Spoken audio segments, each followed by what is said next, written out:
Akhirnya Pak Jokowi buka suara soal pemakzulan Mas Gibran yang bawa ke MPR dan juga DPR untuk supaya diadili. Dan Pak Jokowi menyatakan kalau Mas Gibran itu kalau aku lihat tidak pernah melakukan kesalahan. Dan kita harus ikut aturan kalau misalnya presiden itu sama wakil presiden itu satu paket. Ya, diikuti saja. Ada yang menyurati seperti itu dinamika demokrasi kita. Biasa saja, biasa. Enggak sakit hati gitu Pak? Biasa saja. Menerima presiden tapi tidak menerima wakilnya gitu. Iya, pemilihan presiden kemarin kan satu paket. Rakyat Indonesia nggak mungkin diam. Kami nggak takut sama kalian, tuh nggak? Kami siap membela Gibran. Kalian jual, kami beli. Kami borong. Kalian kira kami nggak tahu niat licik kalian, Kalian bukan purnawirawan, tapi salah satu pengkhianat kalian tuh.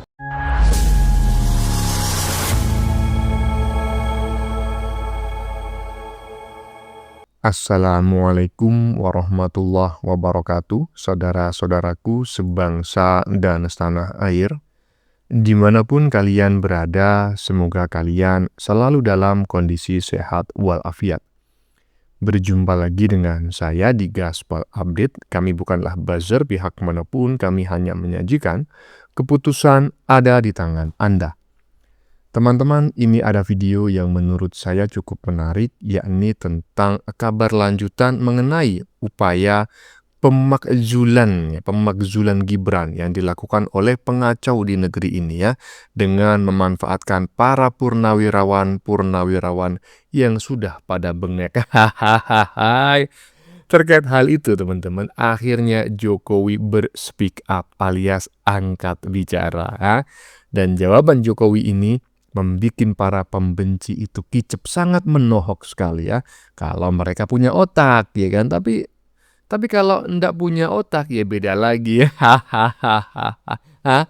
Karena sebetulnya sebagian besar pembenci Jokowi itu menurut saya adalah manusia-manusia yang nggak punya otak gitu loh. Nah, bagaimanakah videonya dan bagaimanakah respon netizen?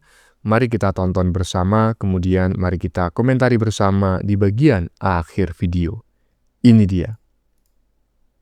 Bahwa tanpa Gibran Rakabuming Raka tidak pernah ada ceritanya menjadi Presiden Republik Indonesia. Itu catatan penting.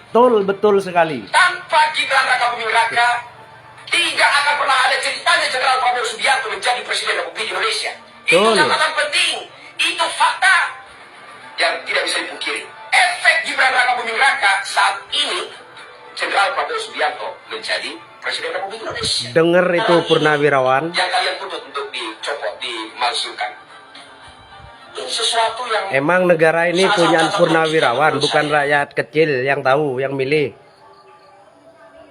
Ya, jadi saya sepakat teman-temannya dengan apa yang disampaikan oleh Bung Christian Oni barusannya, yang kita hanya mendengarkan suaranya.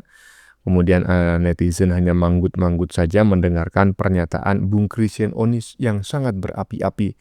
Intinya, tidak akan ada ceritanya Presiden Indonesia ke-8 itu adalah Prabowo tanpa adanya Gibran. Saya sepakat ya, karena sebagian besar pemilih Prabowo pada saat pemilu 2024 kemarin itu sebetulnya adalah para pendukung Pak Jokowi. Lanjut.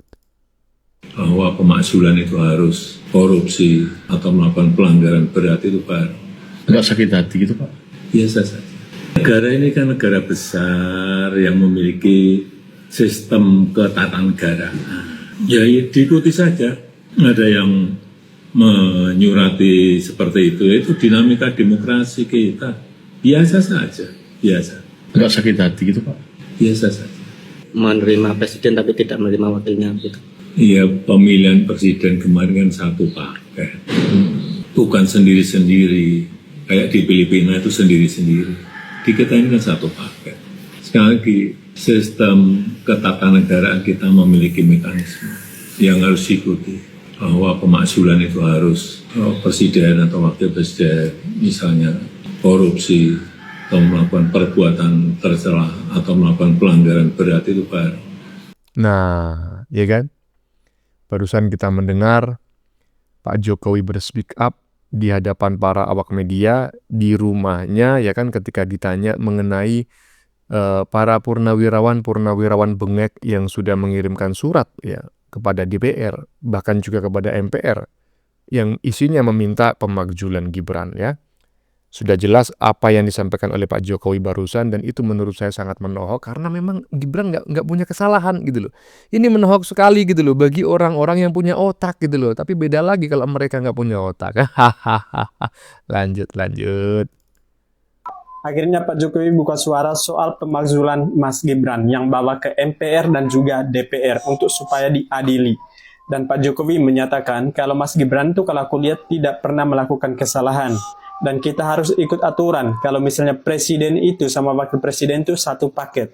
Bahwa Pak Prabowo dan juga Mas Gibran itu satu paket, kata Pak Jokowi. Kecuali Mas Gibran itu melakukan kesalahan atau melanggar undang-undang. Itu baru jelas kesalahannya Mas Gibran. Tapi dengan pemakzulan kayak gini tidak ada kejelasan. Aku setuju sih apa yang dikatakan oleh Pak Jokowi. Karena Mas Gibran itu tidak pernah melakukan kesalahan gitu loh selama masa jabatannya. Dan tidak pernah melanggar undang-undang apapun. Jadi apa yang dipemakzulan? Apa kesalahannya Mas Gibran? Atau kalian itu mengungkap masa lalu soal Pilpres kemarin yang kalian bilang melanggar di MK gitu. Sementara MK juga udah buka suara Mas Gibran itu tidak melanggar apapun. Dan perlu kalian ingat kalau Mas Gibran itu melanggar di MK kemarin, tidak mungkin masyarakat Indonesia itu pilih Mas Gibran. Dan aku rasa pimpinan DPR, MPR, DPRD, mereka tidak akan setuju hal ini. Karena tidak ada kejelasan dengan pemakzulan Mas Gibran. Karena Mas Gibran itu tidak ada kesalahan selama masa jabatannya gitu loh. Aku yakin tidak akan setuju dan akan ditolak. Nah, saya sepakat ya. Kalau dianggap bahwa pencalonan Gibran sebagai wakil presiden itu cacat hukum begitu ya, melanggar aturan dan lain sebagainya. Ya bukan hanya Gibran saja yang seharusnya harus dibatalkan, tetapi juga presidennya. Kenapa? Karena presiden dan wakil presiden ini sudah satu paket, ya kan? Cuma masalahnya ini kok Prabowo diam aja gitu ya. Ini juga patut disayangkan gitu loh. Mengingat Gibran dan juga Pak Jokowi ini sedang diserang habis-habisan bahkan oleh 300 lebih purnawirawan ya kan, purnawirawan bengek. Tapi Prabowo menurut saya diam-diam saja. Seharusnya Prabowo juga berspeak up gitu agar orang-orang ini nggak main-main gitu ya. Itu sih menurut saya. Lanjut. Jangan sembarang usul untuk pemakzulan Gibran. Jadi para purnawirawan sebaiknya sabar saja, karena Gibran itu kesaktiannya benar-benar memang level dewa. Pernah dengar bisik-bisik soal putusan Mahkamah Konstitusi yang katanya dijahit rapi, itu memang untuk Gibran. Nah, saat itu publik heboh, terus ribut, ngetik-ngetik, protes, apapun lah. Tapi endingnya Gibran sukses keluar dari drama tanpa lecet sedikit pun. Kesaktian berikutnya itu apa? Teruji lewat akun Kaskus Fufu Fafa. Apalagi kalau dia posting soal orientasi seksualnya Prabowo, anaknya Prabowo, Mas Didit, kemudian ngomong Syahrini, ngomong tentang ya pokoknya isi daleman lah. Saat banyak orang yang berteriak dan heboh, Gibran gimana coba responnya? Ya karena saktinya, dia itu cuma senyum-senyum aja, dan isu itu akhirnya apa? Lenyap. Ya seperti rokok murahan, asap rokok murahan yang tanpa cukai itu. Belum lagi saat membuat monolog tentang bonus demografi. Itu kesaktiannya betul-betul teruji. Jumlah dislike itu lebih banyak daripada yang like. Ini luar biasa sekali. Lalu ia mencoba mantra saktinya saat ngomong hilirisasi. Nah, akhirnya jumlah like-nya itu meledak. Betul-betul tinggi. Sampai melebihi jumlah viewernya. Akun Instagramnya itu ternyata memfollow sebuah akun judi online. Kalau saya sih menganggap itu wajar. Soalnya pas rame Fufu Fafa, dia kan dibela oleh Ketua Projo. Waktu itu bilang itu fake, bukan akunnya Gibran. Itu si Budi Ari itu bilang gitu.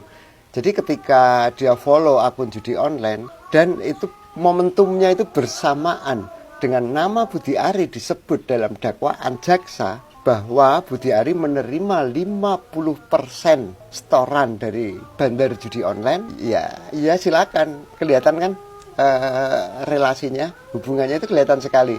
Jadi silakan simpulkan sendiri. Apa respon Gibran menanggapi masalah ini apa coba? Ya tetap santai banget nih. Dan akhirnya gunjingan itu ya cuma jadi gunjingan, bertahan beberapa hari ya, kayak story WA, story Instagram yang besoknya udah hilang Udah nggak ada lagi yang ngomong. Iya. Sebentar. Maksud Anda ini gimana gitu loh, gimana?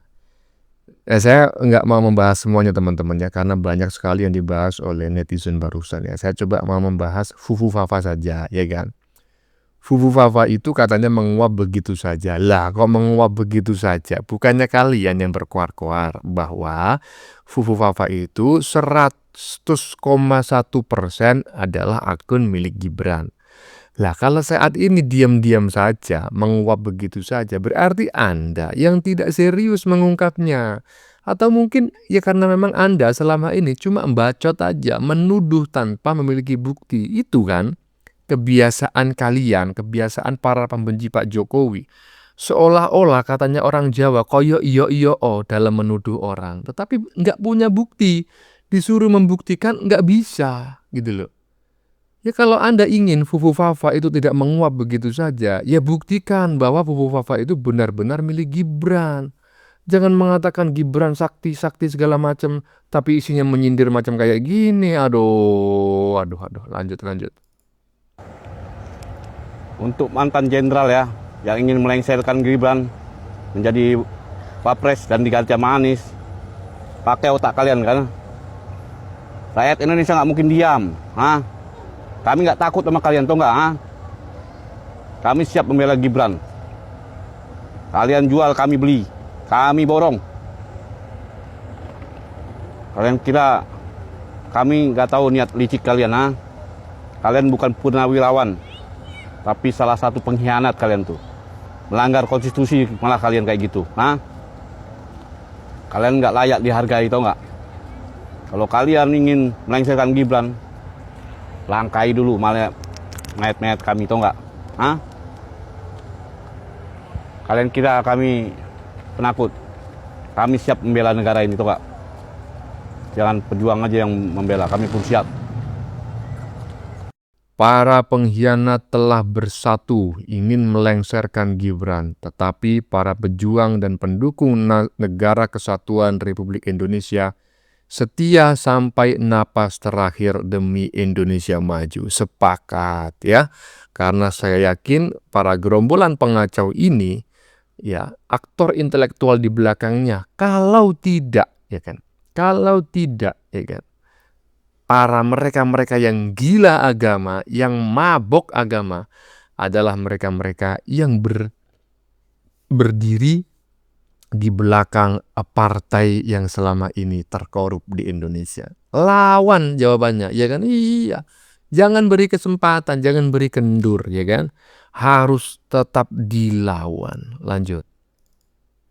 Kasus ijazah Pak Jokowi hampir terselesaikan ya karena terbukti ijazah Pak Jokowi ini asli dan para tukang fitnahnya itu terancam hukuman penjara. Sekarang ada lagi nih para mantan jenderal yang ingin melengsarkan Mas Gibran dari kursi Wapres. Kita semuanya tahu di belakang para mantan jenderal ini siapa ya. Mereka adalah orang-orang yang sakit hati atau orang-orang munafik ya.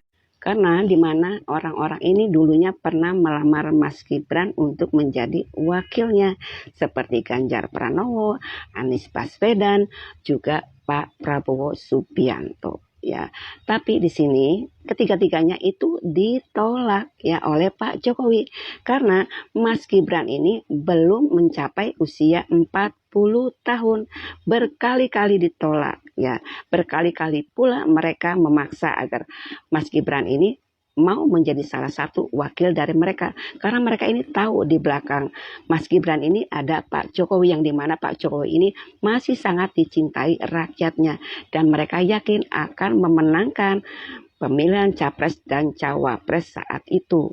Dan sebelum Mas Gibran ini menerima salah satu lamaran dari mereka untuk menjadi wakilnya, diadakanlah sidang MK untuk menurunkan batas usia, yaitu batas usianya paling muda adalah 35 tahun. Dan di mana ya Mbak Puan Maharani ini mendukung adanya sidang MK untuk menurunkan batas usia. Dan setelah ada keputusan, ya seperti sidang MK ini menurunkan batas usia menjadi 35 tahun, akhirnya Mas Gibran ini menerima lamaran salah satu dari mereka, yaitu siapa? Pak Prabowo. Dan benar juga akhirnya Pak Prabowo ini memenangkan kontestasi pemilihan Capres dan Cawapres di tahun 2024. Dan disinilah dimulai framing negatif yang ditujukan kepada keluarga Pak Jokowi, seperti dibilang politik dinasti, Mas Gibran dibilang anak haram konstitusi. Semuanya ini ya, kata-kata ini sebenarnya dari orang-orang yang sakit hati, yang tidak bisa menerima kekalahan. Akhirnya ini mereka menyebar fitnah, dan sekarang mereka ini ingin menurunkan Mas Gibran dari kursi Wapres. Ya, jadi kita tahu di belakang para jenderal ini, para mantan jenderal ini siapa? Yaitu mereka yang tidak bisa terima kekalahan, alias orang-orang munafik ya, yang dulunya pernah menyetujui adanya penurunan batas usia wakil presiden setelah mereka kalah. Tahu kan? Ya begitulah ya, orang-orang munafik akan menempuh berbagai macam cara untuk menjatuhkan keluarga Pak Jokowi. Tapi pada akhirnya orang baik akan selalu dilindungi ya sama Tuhan yang Maha Kuasa ya. Amin. Menarik sekali teman-teman ya. Kurang lebih yang ingin disampaikan oleh netizen barusan, perempuan barusan ya. Menurut saya yang paling menarik ini ya, yang paling menarik itu adalah siapa sebenarnya di belakang para purnawirawan jenderal yang ingin memakzulkan Gibran? Nah, iya ini menarik ya.